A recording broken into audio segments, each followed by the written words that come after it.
सर्वांना जय भीम. माझं नाव पन्ना प्रतीक कळवणकर.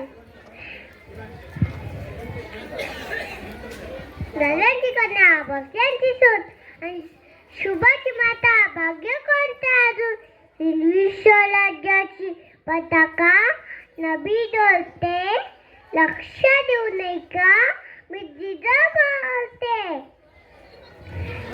अंगणातली तुळाची माय यांच्यावर कोणी वाकडी नजर टाकली का त्यांची गाय केली जाणार नाही. नव्वा काय त्याला धुकायचे आणि पटून वाट